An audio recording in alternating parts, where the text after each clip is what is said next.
जो लोग इंद्रियों के विषयों में डूबे रहते हैं, ध्यान देना एक एक शब्द पर, यो जिता पंच वर्गेण सहजे नातम कर्षणा। जो व्यक्ति इंद्रियों के विषयों को देख करके सहज ही आकर्षित हो जाता है, उसके दुख, उसकी आपत्तियां आप 10 वर्धन्ते शुक्ल पक्ष यो दुराट, ऐसे आपत्तियां बढ़ती हैं जैसे शुक्ल पक्ष का चंद्रमा रोज बढ़ता चला जाता है। जिस व्यक्ति की इंद्रियां विषय भोगों को देख करके आकर्षित होती हैं, लालायित होती हैं, चंचल होती है, उसका दुख दिन दूना रात चौगुना बढ़ता चला जाता है। कबीर साहब कहते हैं कि मुझे हंसी आती है, मुझे सुन आवे हंसी, पानी में मीन पियासी। कबीर कहते हैं तुम सुख के सागर हो लेकिन फिर भी दुखी हो, तो मुझे हंसी आती है। कबीर जैसे महान संत को हंसी आ रही है। दुनिया में ज्यादातर लोगों को रोना आता है। बचपन में जो हंस लिया तो हंस लिया, जवानी में प्रवेश करते ही दुख शुरू, टेंशन शुरू, चिंता शुरू, असमंजस शुरू, पीड़ा शुरू। बुढ़ापे में पहुंचते पहुंचते तो अथाह दुख है। इसलिए बहुत कम बूढ़े लोगों को आपने जोर से ठहाका लगाकर हंसते देखा हो। बूढ़े लोगों के पास में ढेर सारा दुख रहता है। एक दुख नहीं है, अनेक दुख। 14 जनवरी को मकर संक्रांति होती है। तिल की पापड़ी, तिल के लड्डू खाने का उस दिन महत्व होता है। और 14 जनवरी को उत्तर प्रदेश नेपाल बॉर्डर में खिचड़ी खाने का विशेष महत्व है। अब यहाँ भी है कि नहीं खिचड़ी का, वहाँ है खिचड़ी।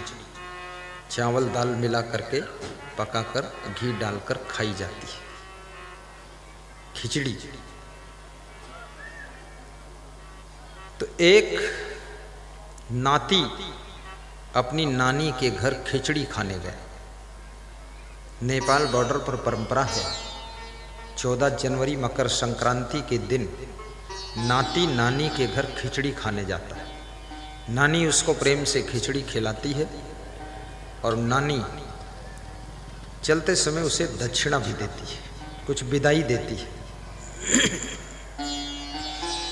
नानी अपने नाती से प्रेम तो बहुत करती है, मुंह भी चूमेगी, गाल चाटेगी, खोपड़ी पकड़कर अपनी खोपड़ी में लगाएगी, लेकिन चलते समय जब दक्षिणा देगी तो बस 5 रुपये देती है।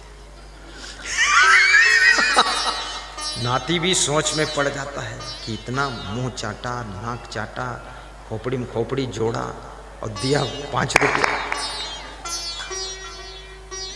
नानी करीब करीब कंजूसी होती है। कोई कोई हो उदार तो हो, अन्यथा प्रायः कंजूस। शब्दों से प्रेम बहुत करेगी, हाथों से करेगी, बातों से करेगी, पर देने के नाम पर जयराम जी की। तो नानी होशियार थी।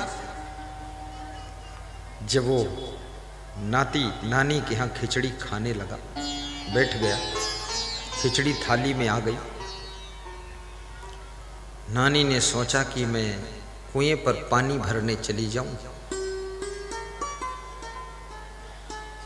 तब तक नाती खिचड़ी खा लेगा और यदि यहीं रहूंगी तो घी मांगेगा, तो खिचड़ी में घी डालना पड़ेगा।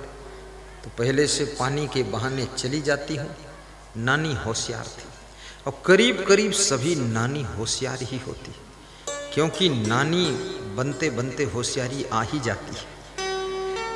नानी बनना भी एक लंबी यात्रा है। नानी बनना ऐसे है जैसे राष्ट्रपति बनना। ये हर स्त्री नानी नहीं बन पाती है, बीच में ही विदा हो जाती है। कोई कोई नानी बनने का सौभाग्य प्राप्त करती है। और नानी बनना, नाना बनना, ये भी सौभाग्य की बात है। लंबी जिंदगी प्राप्त हुई है। सत्संग को मुस्कुरा कर सुनना, हंस कर सुनना, बहुत सीरियस मत रहना, थोड़ा थोड़ा दांत भी दिखाना, हंसना, मोट खोलना, साहिब बंदगी बोलना। हंसी भैरूलाल, ठीक है।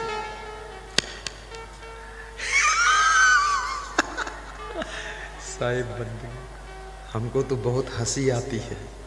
क्यों आती है? तुमको सबको देख कर आती है। तो तुम्हें देखकर क्यों आती है? क्योंकि तुमको भी आती है तो हमको आती है, हंसी आती है। हंसना भगवान श्री कृष्ण का स्वभाव था। परंतु याद रखना, रसोई घर में नमक का महत्व है, पर यह समझना जरूरी है नमक दाल में डालना है कि चावल में डालना है, ये समझ होना चाहिए। हंसने का जिंदगी में महत्व है। कृष्ण भगवान हंसते थे, लेकिन कब हंसना है, कितना हंसना है, कहां हंसना है, किसके सामने हंसना है, इस बात का अगर ज्ञान है तो आपका हंसना भी सार्थक होगा और हंसना भी कृष्ण की झलक दिखा देगा।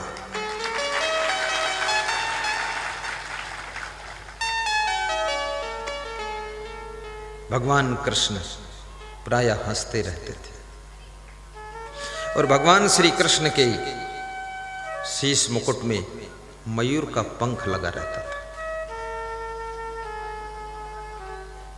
मयूर का पंख,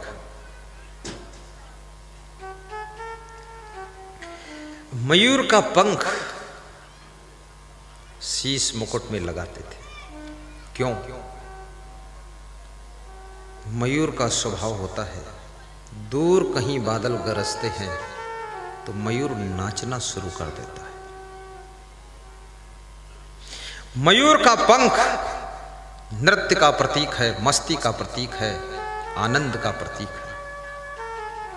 आपकी जिंदगी में दूर कहीं सुख दिखाई दे रहा है, सुविधा दिखाई दे रही है, तो भी तुम्हारा मन नृत्य करने लग जाए, मन मस्ती में डूब जाए, तो समझ लेना मयूर का प्रभाव तुम्हारे ऊपर आ गया है। और इस दुनिया के अंदर कितना ही दुखी रहो, कितना ही चिंतित रहो, कितना ही टेंशन में रहो, ये संसार तो ऐसे ही चलता है, अपनी चाल में चलता है। तुम दुखी होकर के बीमार हो जाओगे तो भी ये संसार ज़्यादा चेंज होने वाला नहीं है। तुम दुखी हो करके बेहोश हो जाओगे तो भी कुछ होने वाला नहीं है। इसलिए संसार जैसा है तैसा है, तुम भी तुम्हारी मस्ती में जीने की कला सीखो।